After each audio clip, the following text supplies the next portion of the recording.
മാവൂർ റോഡിൽ അന്ന് ഒരു വീടേ ഉള്ളൂ. അവിടെയൊക്കെ ആകെ ഒരു വീട് doctor C K Ramachandran medical കോളേജിൽ.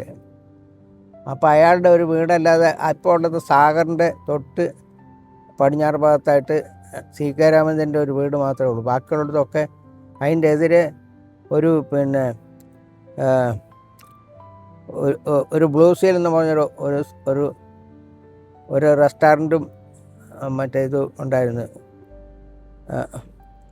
ലോഡ്ജ്. അതാണ് അന്നത്തെ അവിടുത്തെ ഏറ്റവും വലിയൊരു ലോഡ്ജ് എന്ന് പറയുന്നത് ബ്ലൂ സീൽ.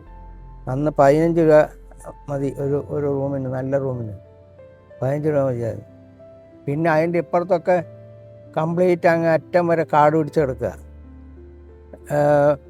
ബേബീൻ്റെ ഭാഗം എന്ന് പറഞ്ഞിട്ട് പറയണ്ട. ഇപ്പോഴത്തെ മാവൂരോടൊക്കെ കഴിഞ്ഞ് അങ്ങോട്ട് ചെന്ന് ആർ പി മോളിൻ്റെ ആ ഭാഗവും അവിടുന്ന് അങ്ങോട്ടൊക്കെ അങ്ങ് പോയി കഴിഞ്ഞാൽ പിന്നെ ചെളികൾ 10 ആൾ താഴ്ചയിൽ ഇങ്ങനെ ഇങ്ങനെ ചെളിയായിട്ട് കിടക്കുക. അതിൽ എരുമകളും പശുക്കൾ എരുമകളൊക്കെ വന്ന് അതിലിറങ്ങി ഒക്കെ ഇറങ്ങി നിൽക്കുന്നതാണ് എരുമകളൊക്കെ.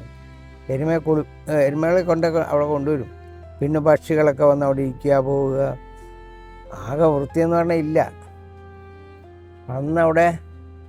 പിന്നെ അതിന് ശേഷം കുറച്ച് കഴിഞ്ഞപ്പോഴത്തേക്കാണ് മണപ്പാട് എന്ന് പറഞ്ഞ ഹോസ്പിറ്റൽ തുടങ്ങിയത്. അത് അഫ്ജൽ ഗഫൂർ മെഡിക്കൽ കോളേജിൽ അസിസ്റ്റന്റ് പ്രൊഫസറായിരുന്നു. പുള്ളിയെ കുറേ ഡോക്ടർമാരും എല്ലാവരും കൂടി ചേർന്നാണ് മണപ്പാട് തുടങ്ങിയത്.